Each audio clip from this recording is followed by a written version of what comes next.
আসসালামু আলাইকুম, welcome back to my channel. আশা করি সবাই অনেক ভালো আছেন। আজকে নিয়ে আসলাম ঢ্যাঁড়স দিয়ে চিংড়ি দিয়ে দারুণ সাথে একটু রেসিপি, এবং গরম ভাতের সাথে এটা আমি বলবো জাস্ট জমে যাবে।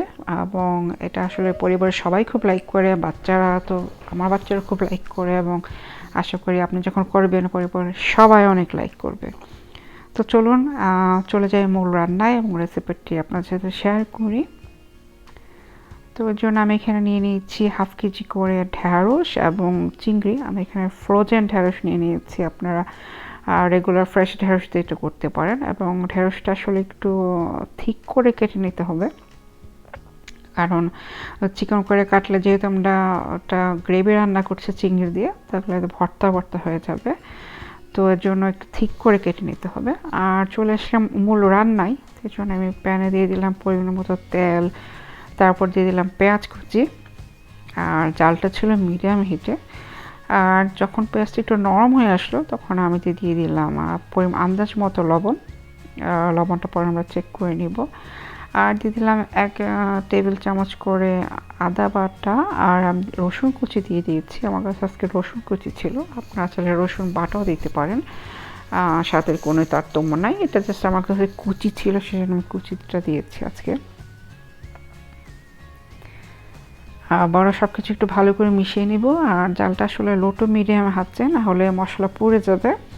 আর সব কিছু যখন খুব ভালো করে মিশিয়ে গেল তখন 1 টিস্পুন করে আমি এখন বাকি মশলাগুলো দিয়ে দিব। আর সেগুলো হচ্ছে হলুদ গুঁড়ো, ধনে গুঁড়ো, জিরে গুঁড়ো, আর আমি দিয়ে দেবো মরিচ গুঁড়ো। মরিচ গুঁড়োটা আমি ফুল 1 টিস্পুন দিয়েছি। আমি যেহেতু স্পাইসি লাইক করি, আপনারা চাইলে এটা কমিয়ে নিতে পারেন স্বাদ অনুযায়ী আপনার।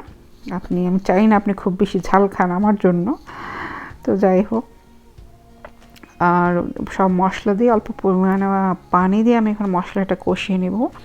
এবং মশলাটা খুব কষিয়ে নেওয়া আসলে খুবই ইম্পর্ট্যান্ট, কারণ মশলা যদি ভালো করে কষানো না হয় তাহলে কাঁচা গন্ধ থেকে যাবে। আর এখন দিয়ে দিলাম একটা টমেটো, যে টোটালি অপশনাল। মাঝে মাঝে আমি টমেটো দিয়ে, মাঝে মাঝে আমি টমেটো ছাড়া করি। তো এখন মশলাটা খুব ভালো করে কষিয়ে নেওয়ার পরে আমি এখন এতে দিয়ে দেব এক বোল, যেটা নাকি আমি ঢ্যাঁড়স নিয়ে নিচ্ছিলাম সেটা দিয়ে দিলাম। এবং সব কিছু মানে এটাকে এখন মশলার সাথে ভালো করে মিশিয়ে নেব। এবং ঢ্যাঁড়স সিদ্ধ হতে খুব বেশি সময় লাগে না আমরা জানি, তো আমি জাস্ট এটা খুব বেশি সময় আসলে করব না। 2 মিনিট 2-এর পরে আমি আসলে এতে খুবই অল্প পরিমাণ পানি দিয়ে দিলাম। এবং পানিটা আসলে খুবই সাবধানের সাথে দিতে হবে, কারণ বেশি পানি দিলে ঢ্যাঁড়স আপনারা জানেন একটু পিচ্ছিল হয়ে যায়। তো বেশি পানি দিলে এটা দেখা যাবে ল্যাটকা হয়ে গেছে, পিচ্ছিল হয়ে গিয়েছে, খেতে ভালো লাগছে না। তো আমি এখন এটাকে রান্না করে নিব। মিনিট 5 রান্না করে নেওয়ার পরে ঢ্যাঁড়সটাকে আমি এখন যখন কিছুটা সেদ্ধ হয়ে আসলো তখন আমি চিংড়িগুলো দিয়ে দিলাম। আপনারা অনেকে চিংড়িটা ভেজেও দিতে পারেন, অনেকে ভেজে চিংড়িটা দেয়, আমি এইভাবেই দিলাম। আসলে এভাবে করে দেখতে পারেন, না চিংড়ি কোনো কাঁচা গন্ধ থাকে না, এবং চিংড়িটা তো আসলে তাড়াতাড়ি সেদ্ধ হয়ে যায়। তো সব কিছু আবার খুব ভালো করে মিশিয়ে নিচ্ছি। আর এই যে একটু চেক করে দেখলাম ঢ্যাঁড়সটা পারফেক্টলি হয়ে গিয়েছে। এখন আমি জাস্ট একটু ওয়েট করছি চিংড়িটা সেদ্ধ হয়ে যাওয়ার জন্য, এবং চিংড়ি আসলে সেদ্ধ হতে খুব বেশি সময় লাগে না আমরা জানি।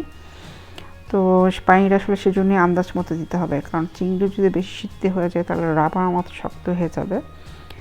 তো সেটা লবণটাও চেক করে নিলাম, তো আলহামদুলিল্লাহ লবণ ঠিকই ছিল, আমি আর এক্সট্রা দিলাম না। আর এখন ধনে পাতা আর মরিচ দিয়ে দিলাম, দিয়ে আমি এখন নামিয়ে নিচ্ছি। আর আপনারা মরিচটা আগেও দিতে পারেন, আমি মাঝে মাঝে মরিচটা পরে দিয়ে জাস্ট একটা মরিচের আলাদা ফ্লেভার আসে, বেশি সিদ্ধ হয় না।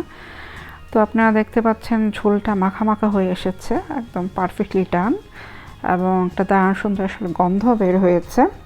I wish I could share this smell with you.